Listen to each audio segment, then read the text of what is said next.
Estudo bíblico da Epístola de Paulo aos Gálatas. Estudo organizado por Sandra Bivar Neves.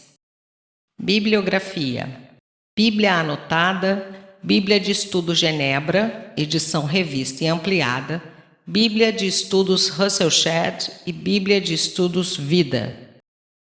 Introdução.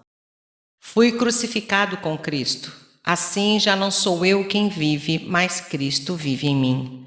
A vida que agora vivo no corpo, vivo-a pela fé no Filho de Deus que me amou e se entregou por mim. Gálatas 2:20. A Galácia situava-se na região centro-norte da Ásia Menor, que hoje corresponde à moderna Turquia. Os que ali viviam eram chamados de Gálatas. A obra de Paulo nesta região tinha sido extremamente bem-sucedida. Muitas pessoas, principalmente os gentios, aceitaram a Cristo com entusiasmo. Mas, algum tempo depois de Paulo ter partido, vieram mestres cristãos judaizantes, insistindo que os gentios deveriam se circuncidar como um símbolo de comprometimento com a salvação por meio das obras. E os gálatas aceitaram a doutrina deles com a mesma sinceridade com que antes aceitaram a mensagem de Paulo. Paulo escreveu essa epístola aos seus convertidos gálatas, algum tempo entre 48 e 58 depois de Cristo, no final de sua terceira viagem, a fim de vindicar a sua autoridade como expositor do Evangelho e condenar a posição dos judaizantes como um legalismo anticristão. Os crentes, quer judeus, quer gentios, conforme Paulo argumenta, desfrutam em Cristo de uma completa salvação. Foram justificados, capítulo 3, versos 6 a 9, adotados, capítulo 4, versos 4 a 7, renovados, capítulo 4, versos 6 e 6, verso 15, e feitos herdeiros de Deus, segundo as promessas do pacto abraâmico, capítulo 3, versos 15 a 18. A ênfase de Paulo na doutrina da exclusividade da fé para a salvação está baseada na sua compreensão da obra de Cristo na cruz. Jesus é aquele que iniciou a nova era, o estágio final da salvação e do julgamento do mundo. Qualquer pessoa que procurar violar o valor da fé ao introduzir outras exigências estará corrompendo o Evangelho.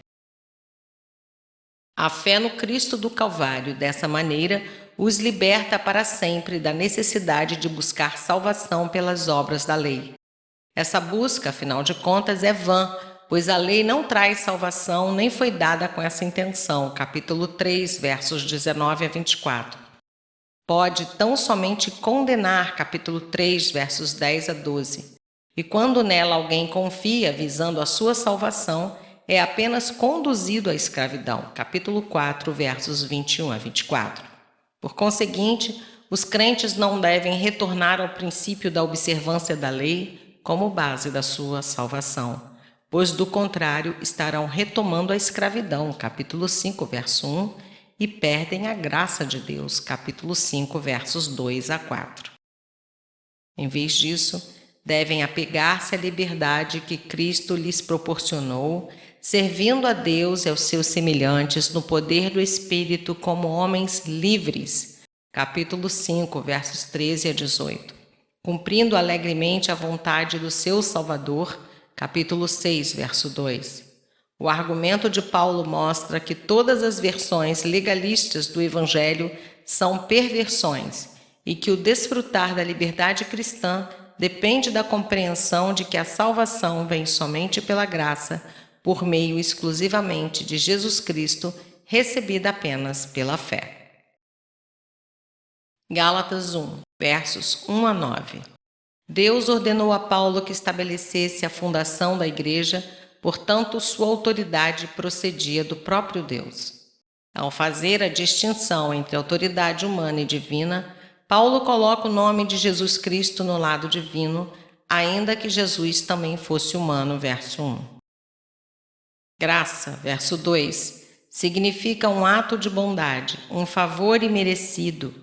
E Paulo usava essa palavra com muita frequência, pois atribuía a ela um significado teológico muito grande.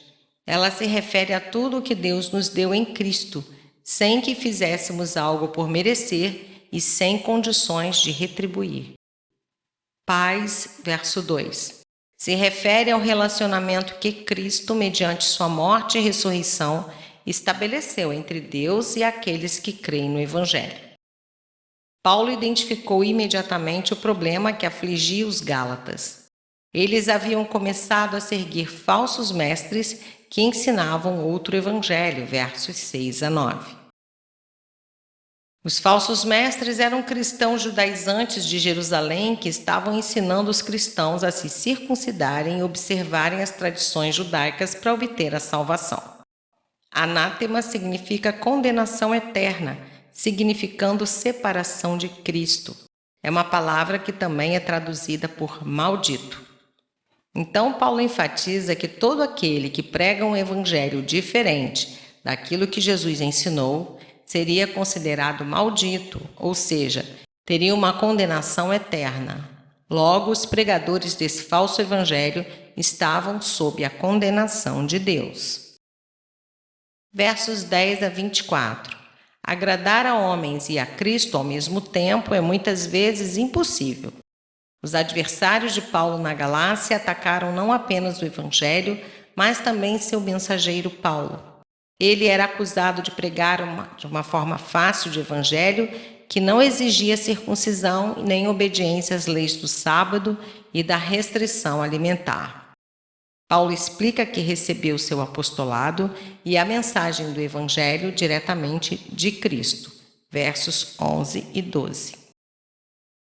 Paulo reforçou sua defesa contando a história de sua conversão, versos 13 e 14. A prova mais convincente de que sua mensagem vinha de Deus foi a sua plena transformação. De violento inimigo da igreja a missionário dinâmico e zeloso, trabalhando pela expansão do reino de Deus incessantemente. A perseguição que Paulo fazia à igreja antes da sua conversão era bastante conhecida entre os primeiros cristãos.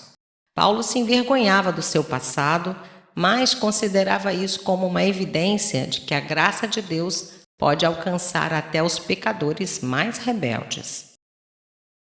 Jesus nos ensinou que podemos descobrir quem diz a verdade pela maneira como essa pessoa vive. Mateus 7, versos 15 e 16. No verso 15, Paulo evocou conscientemente o chamado de Jeremias 1,15, que pregou às tribos do norte, consideradas pelo povo de Judá como gentios.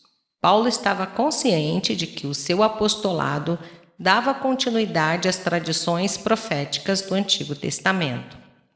As palavras gentios e nações são traduções do mesmo termo grego. Os judeus usavam essa palavra para se referir a qualquer pessoa que não fosse judia. Paulo foi chamado para evangelizar os gentios, verso 16, mas se esforçava para que também os judeus fossem alcançados. No verso 18, Paulo fala dos 3 anos que ficou na Arábia, recebendo diretamente as revelações de Jesus, comparando com os 3 anos que os discípulos andaram com Jesus em seu ministério terreno. Paulo confirma sua autoridade como apóstolo ao relembrar seu relacionamento com os apóstolos de Jerusalém, versos 18 e 19.